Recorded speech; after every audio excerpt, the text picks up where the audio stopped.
नमस्ते दोस्तों, मैं संध्या एक बार फिर प्रस्तुत हूँ आप सबके सामने एक नया व्यंजन लेके। मैंने इस व्यंजन को नाम दिया है भरमा परवर ग्रेवी वाले। हाँ, भरमा परवर वो भी ग्रेवी में मैं बनाने वाली हूँ।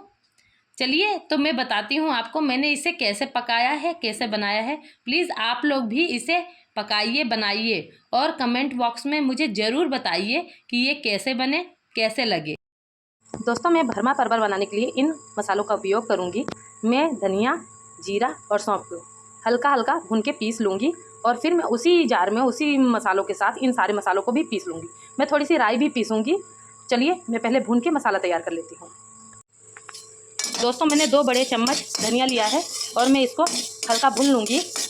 मैंने 1 बड़ा चम्मच जीरा लिया है, आधा बड़ा चम्मच सौंफ लिया है, थोड़ी सी मैंने यहाँ पर अजवाइन ली है, 2 चैली पत्ते, 2 सूखी हुई लाल मिर्ची, क्योंकि लाल मिर्ची पाउडर भी हम डालेंगे इसलिए हमने 2 ही सूखी हुई लाल मिर्ची ली हैं। मैंने 4 काली मिर्च, 2 लौंग, 4 इलायची और 3 डोना लिए हैं। मैं ये सारा मसाला पीसने वाली हूँ। मैं धनिया के साथ ही जीरा और सौंफ भी भूनूँगी।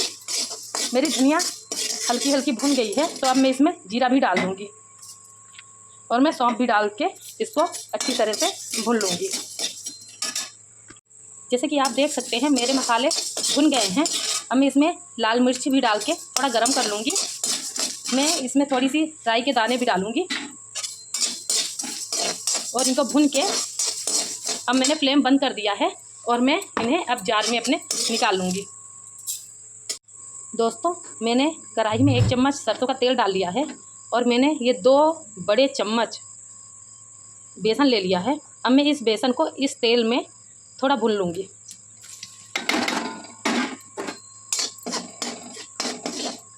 दोस्तों, मैंने बेसन को भून लिया है। बेसन में इसलिए भून रही हूँ ताकि इसका कच्चापन निकल जाए और मैं मसालों के साथ इसको अच्छी तरह से मिला पाऊँ। अगर मैं ऐसे ही पके मसालों के साथ कच्चा बेसन डाल दूँगी तो वो स्वाद अच्छा नहीं आएगा, महक आएगी उसमें से कच्चे बेसन की। मैं इसमें तकरीबन 2 चम्मच आमचूर पाउडर डाल रही हूँ। मैं आमचूर पाउडर ज़्यादा नहीं डाल रही हूँ क्योंकि मैंने आम की चटनी बनाई हुई है। मैं आम की चटनी भी अपने मसाले में मिलाऊंगी। मैंने कच्चे आम की चटनी बनाई है, वो बहुत स्वाद आता है क्योंकि आजकल आम का सीज़न है तो ज़्यादा आमचूर डालने का कोई मतलब नहीं बनता है, क्योंकि हमें खटास से मतलब है, आमचूर या आम की चटनी से नहीं। तो मैंने ये बेसन भून लिया है। अब मैं फ्लेम को ऑफ़ कर दूँगी। मैंने फ्लेम धीमा रखा था, मैंने धीमे आँच में अपने बेसन को अच्छी तरीके से भुना है। तो चलिए मैं अब फ्लेम ऑफ़ करके अपने बेसन को दूसरे मसालों के साथ मिला लेती हूँ। हम परवर को आगे और पीछे से अच्छी तरह से काट लेंगे और परवर के बीचों बीच एक चीरा लगा लेंगे। ये चीरा हमें सिर्फ एक तरफ लगाना है, दूसरी तरफ नहीं। अब हम चम्मच की सहायता से इसको फाड़ लेंगे हल्का सा, ताकि हम इसके अंदर के बीज को देख सकते हैं आप। आसानी से मैं इस बीज को निकाल पा रही हूँ, आपको भी ऐसे ही निकालना है। दोनों तरफ से हम बीज निकाल लेंगे इस तरीके से। देखिए परवर बिल्कुल खाली हो गया है अंदर से। हमें इसी तरह से अपने सारे परवर कर लेने हैं ताकि हम इसमें मसाला भर सकें। दोस्तों, हमने परवरों में चीरा लगा लिया है। अब हम मसाला तैयार कर लेते हैं। ये हमारा वही मसाला है जो हमने पीसा था और ये बेसन है। ये मैंने 1 बड़े चम्मच शक्कर ली है, 1 चम्मच मैंने हल्दी ली है, थोड़ी सी मैंने लाल मिर्च ली है, 1 बड़ा चम्मच मैंने नमक का लिया है और ये हमारी आम की चटनी है। क्योंकि हमने अमचूर पाउडर का कम उपयोग किया है इसलिए हम आम की चटनी इसमें डालेंगे। तो अब मैं इन सारे मसालों को मिक्स कर दूँगी। दोस्तों, मैंने मसाले मिला लिए हैं। अब मैं इसमें चटनी मिलाऊंगी।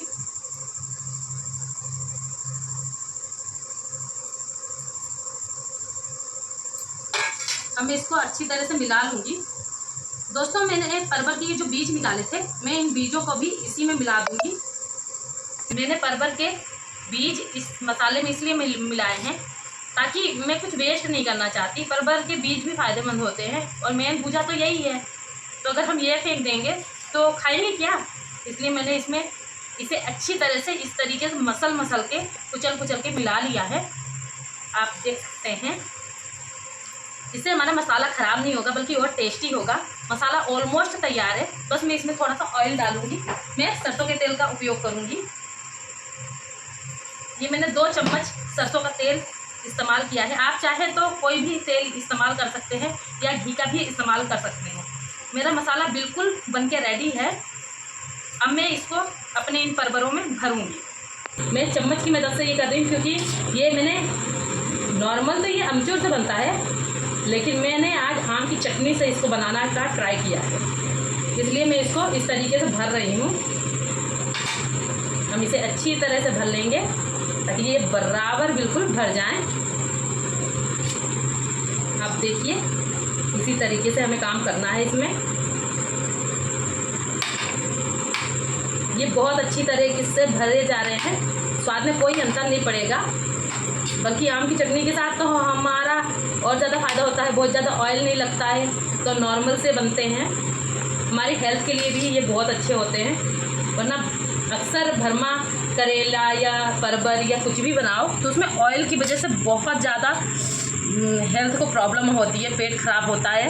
पर डोंट वरी, इस मसाले से आपको कोई नुकसान नहीं होने वाला, क्योंकि ये पूरी तरह से अभी तक ऑयल फ्री है। बस मैंने थोड़ा सा तेल डाला था, वो इसलिए ताकि अंदर से हमें अच्छा सा फ्लेवर, स्वाद एक मिल पाए।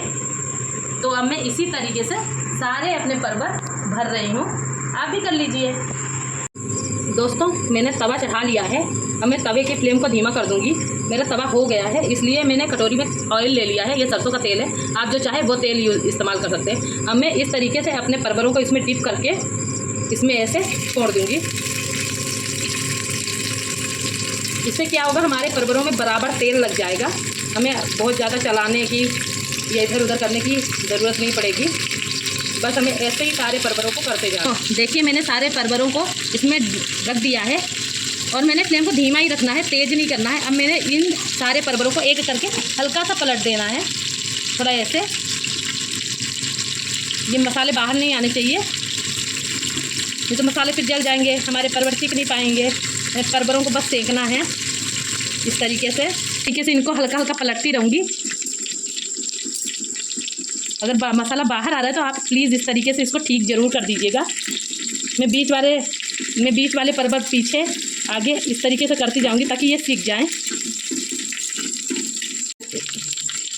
अब मैंने सारे परवरों को अच्छे से पलट लिया है, तो मैं एक डोंगे की मदद से इसको ढक दूंगी। ये मेरा डोंगा जो है ये इस तवे की बराबरी का है, तो ये इसमें अच्छी तरह से फिक्स आ जाएगा। कुछ इस तरीके से मैं इसको इधर साइड में ऐसे थोड़ी देर के लिए छोड़ दूंगी और मुझे फ्लेम धीमा ही रखना है। तकरीबन 2 से 3 मिनट के लिए मैं इसे छोड़ दूंगी और मैं दूसरी तरफ कढ़ाई में अपनी ग्रेवी तैयार कर लूँगी। तो चलिए मैं करती हूँ ग्रेवी तैयार। मैंने कढ़ाई ले ली है और मैं गैस ऑन कर लूँगी। अब मैं इसमें कढ़ाई में वही तेल डालूँगी जिसमें मैंने परवर डिप करे थे। हमें कुछ भी वेस्ट नहीं करना है, इसलिए मैं यही तेल यूज़ करूँगी, पर इसका मसाला नहीं डालूँगी। पहले मैं 1 चम्मच तकरीबन ऑयल डालूँगी और इस ऑयल में मैं छौंक लगाऊंगी लहसुन का, मिर्ची का, प्याज का और टमाटर का। हमें ग्रेवी का छौंक ऐसे ही तैयार करना है। साथ में मैं थोड़ा सा जीरा और थोड़ी सी राई का तड़का लगाऊंगी। दोस्तों मेरा तेल अच्छी तरह से गर्म हो गया है, अब मैं इसे मीडियम आंच पर कर दूंगी। अब मैं इसमें सबसे पहले लहसुन डालूंगी।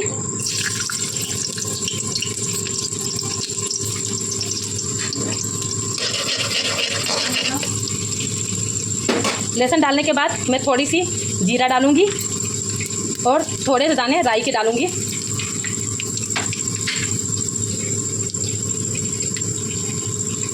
अब मैं इसमें थोड़ी सी मिर्ची डालूंगी ताकि हमारा तड़का, मिर्ची थोड़ा दूर रह के डालिए क्योंकि मिर्ची अक्सर चिटकती है। कल तो मेरी आँख में चली गई थी पर मैं बच गई।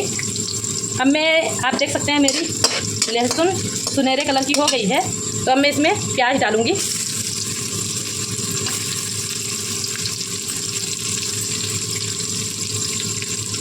सॉरी दोस्तों, जब मैं कोई चीज़ डालती हूँ तो फ्रेम कट जाता है क्योंकि मैं हाथ में फ़ोन लेके रिकॉर्ड करती हूँ। बस मुझे इसी तरह से सुनहरे रंग की प्याज कर लेनी है। मैं फ्लेम को तेज़ करती हूँ, मैंने फ्लेम तेज़ कर दिया है। दोस्तों मेरी प्याज यहाँ गोल्डन कलर की हो गई है, बहुत सुंदर सुनहरा कलर आया है। मैंने आँच को धीमा कर लिया है। अब मैं इसमें कड़ी पत्ते डालूँगी। कड़ी पत्ते हो जाने पर मैं इसमें टमाटर डालूँगी। मैंने 1 टमाटर काटा था। अब मैं टमाटर को इधर गलने दूँगी। टमाटर गल जाए इसके लिए मैं थोड़ा सा नमक डालूँगी और इसको मैं बिल्कुल लो फ्लेम पर रख छोड़ूंगी। एक ढक्कन की सहायता से मैं इसको ढक दूँगी। अब मैं परवर की तरफ जाती हूँ और देखती हूँ कि मेरे परवर का क्या हाल है। मैं इस ढक्कन को हटा के साइड में रखूँगी। आप देखिए मेरे परवर ठीक ठीक लग रहे हैं। इसे मैं कड़छी की सहायता से इसे पलट लूँगी। मैंने आँच बिल्कुल धीमी रखी है, इस वजह से ये मेरा मसाला जला नहीं है। ये देखिए बिल्कुल गोल्डन कलर का हो गया है। मैंने सारे परवरों को अच्छी तरह से पलट लिया है और मेरा मसाला बिल्कुल अच्छा है और परवर भी मेरे एक तरह से सीख गए हैं। बस मैं 5 मिनट के लिए इन परवरों को ऐसे ही छोड़ूंगी, फिर से ढक के फिर मैं इन्हें बंद कर दूँगी। मैं एक बार फिर से इस ढक्कन को अच्छी तरह से ढक रही हूँ। अब मैं ये प्लेट हटा के चेक करूँगी। मेरे टमाटर गल चुके हैं। अब मैं फ्लेम को तेज़ कर दूँगी और तेज़ फ्लेम में इसको थोड़ा सा चलाऊँगी। आप देख सकते हैं परफेक्ट तरीके से ये टमाटर गले हुए हैं। अब मैं इसमें थोड़ी सी हल्दी डालूँगी, क्योंकि हल्दी मैंने ऑलरेडी डाली हुई है मसालों में। तो मैं इसमें थोड़ी सी 2 चुटकी हल्दी डालूँगी और इसे मैं फिर से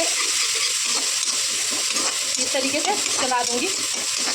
अब मेरा ये तड़का बन गया है, तो अब मैं इसमें ग्रेवी का मसाला डालूंगी। मुझे ग्रेवी का अलग से मसाला बनाने की ज़रूरत नहीं, ये वही मसाला है जो मैंने परवरों में भरा था। इतना मसाला बच गया था क्योंकि मैंने जानबूझ के थोड़ा सा ज़्यादा मसाला बना था। मैं इसी मसाले की ग्रेवी बनाऊंगी। तो अब चलते हैं, ये मसाला इसी में हम डाल देंगे। ग्रेवी का मसाला मैंने इसमें डाल दिया है। अब मैं इस मसाले को इस तड़के में अच्छी तरह से मिला लूँगी। मैंने फ्लेम को धीमा ही रखा है, प्लीज़ इस बात का ज़रूर ध्यान रखें, क्योंकि हमारा जो मसाला पहले भुना हुआ है, हमारा बेसन भी भुना हुआ है, हमारा तड़का भी तैयार था, इसलिए हमें धीमे फ्लेम में इसे भुनना है। नहीं तो ज़्यादा खर हो जाएगा ना, तो अच्छा नहीं होगा ये स्वाद के लिए। और हमें स्वाद खाना बनाना है, ऐसे नहीं बनाना है। तो हम इसको ये कर लेंगे। अब हम इसमें डालेंगे पानी। दोस्तों मसाला मैंने बना लिया है, ये हो गया है। अब मैं इसमें 1 गिलास पानी डालूंगी।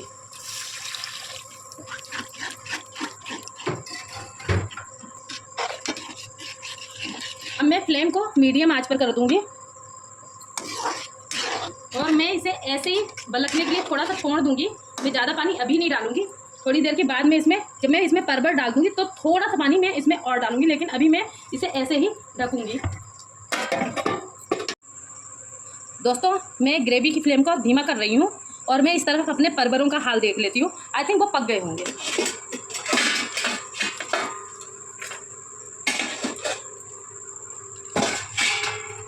देखिए दोस्तों मेरे परवर बिल्कुल सीख के तैयार है।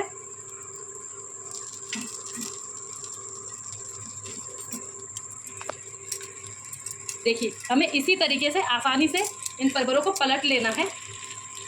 मेरे परवर बिल्कुल भी ख़राब नहीं हुए। अब मैं फ्लेम को ऑफ कर दूंगी। मैं 1 सेकंड के लिए इनको ऐसे ही खुला छोड़ूंगी, मैं इन्हें ढकूंगी नहीं तो ये बहुत सौगी हो जाएंगे। मैं फिर इसे अपनी ग्रेवी में डालूंगी। अब हम इस ढक्कन को हटाएंगे और हम अपनी ग्रेवी को चलाएंगे। धीमी आंच होने की वजह से ये बिल्कुल भी लगी नहीं है। मुझे डर था कि बेसन है ना, बेसन चिपकता है, पर ये बिल्कुल नहीं चिपका है। प्लीज़ आप लोग भी इसे बहुत अच्छे से बनाइएगा। अगर बेसन चिपक गया तो फिर स्वाद चला जाएगा। इसलिए देखिए मेरी ग्रेवी बनके बिल्कुल परफेक्टली तैयार है। मैं अब इसमें हमारे ये बने हुए परवर डालूँगी। अब मैं इसे अच्छी तरह से कुछ इस तरीके से मिला दूँगी। ये देखिए अब मैं इसे ऐसे ही ढक दूँगी।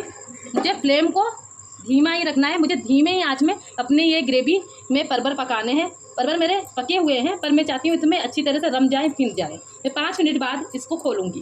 प्लीज़ फ्लेम को धीमा ही रखें। अब हम इसे चेक कर लेंगे कि हमारे परवर तैयार हुए या नहीं।